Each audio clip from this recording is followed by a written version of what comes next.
Hey friends, let's make a pot roast and potatoes in my recently purchased cast iron Dutch oven. I got this Dutch oven for $12.99 at the Goodwill about 2 weeks ago, and I liked it because it had a lid to it.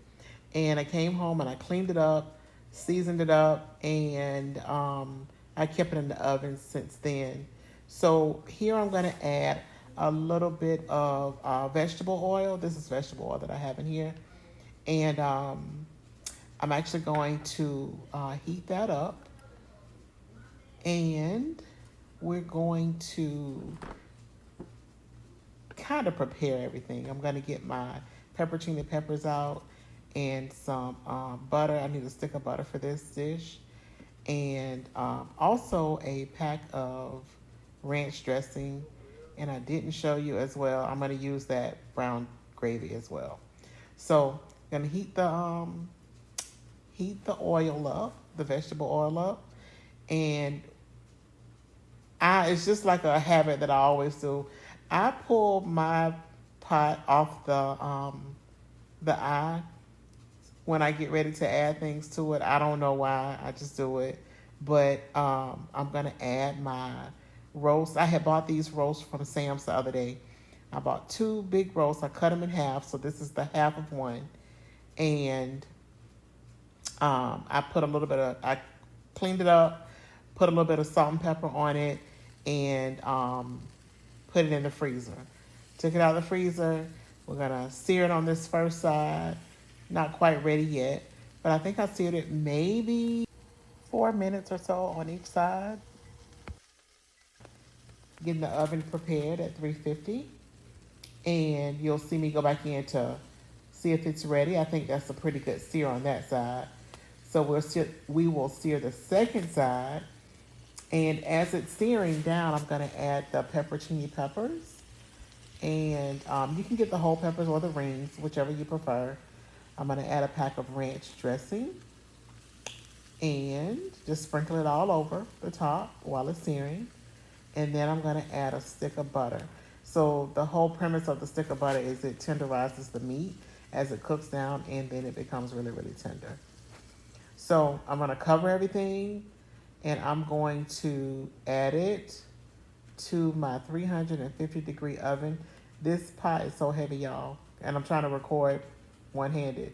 So add it to the 350-degree oven, and I think I probably cooked it for about an hour at this point, maybe 45 minutes to an hour. And that is it on the first side. So what I do, I got my husband filming now, is I'll go back in, and I had to voice over this because you'll hear us fussing because he's always trying to tell me what to do when it comes to cooking. But you'll see me here flip it over, and it's really pretty on that side.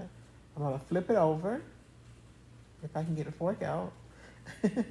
Flip it over, add the rings back to the top, and then I'll go in and take a spoon, and all the drippings from the bottom of that pan are going to go back over the top. We're going to base this roast with those same drippings. At this point, this is what makes it tender. Nothing special, just a little bit of butter, a little bit of fat. At this point, my husband decided he wanted to add potatoes. But I'm gonna add some yellow potatoes to it, and I just peel them, and I don't even peel all the skins off. Sometimes I don't even peel the skin off. But I'm going to add these to the roast while it continues to cook. And it'll cook for another 45 minutes or so. Another 45 minutes to an hour. Right here, you see me cutting them up. And again, I'm voiceover because you'll hear us fussing throughout. He's always trying to tell me how to cook it and what to do. And I told him I've been cooking for years. But anyway, it's all in fun. You know, we always debate when we're in the kitchen. But the end result is going to be a nice tender roast with potatoes. And yeah, he's going to love it. He always does. I also decided to, at this point, I normally cook this in a crock pot, but I don't know where my crock pot is. So what I decided to do here, he likes brown gravy. My husband is an old man to his heart. He likes brown gravy, so I added a brown gravy pack to it. And then I'm going to add a couple dashes of Worcestershire sauce. And that's it. It's going to go back in the oven. I'm going to cover it up with the lid. Oh, yeah, I added a little bit of water as well. I just added just a little bit of water to it. And that's why you see me turning the kettle on. I added some water to the pot after I added the potatoes and the gravy pack.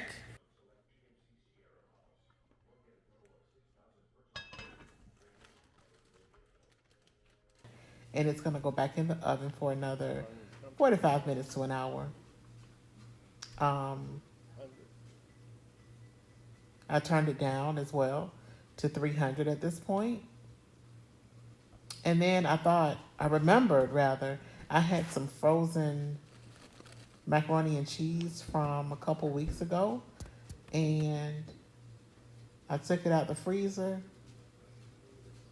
added it to a glass dish, and added a little bit of that hot water from the kettle. And just a little bit, just to add a little bit of moisture to it. And added some foil. And this is going to go in the oven at 300 along with the roast. And I think I probably had this in maybe about, I left it in until I took the roast out, I think. Maybe another 40 minutes or so. And then here you'll see me pulling out the macaroni. And just like the day that I made it. So, it had already been cooked prior to this. So I didn't add anything except the water. And this is just a quick meal, quick homemade meal, y'all. Nothing special.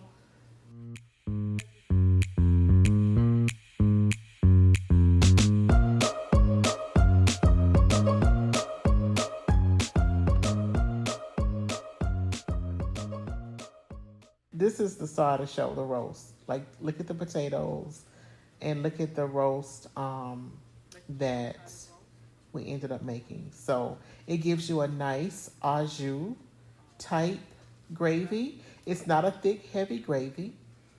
And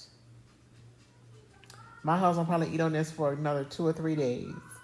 And you can see how tender it is. I just cut it with a spoon. And here I'm just bragging to my sister about how tender it is. And that's a little sample piece for my daughter. So yeah, I'm glad y'all were able to join me to put this meal together real quick. It's Sunday, nobody went to the grocery store this week, and we don't have a lot. It's just me and my husband, like I told you before. So this will last a couple of days. You'll see my daughter testing and my sister testing the macaroni. And yeah, that's it. Look at how tender it is. You can just cut it with a fork. So she enjoyed it. I'm glad y'all were able to enjoy watching us do this. Thank you for watching. See you next time.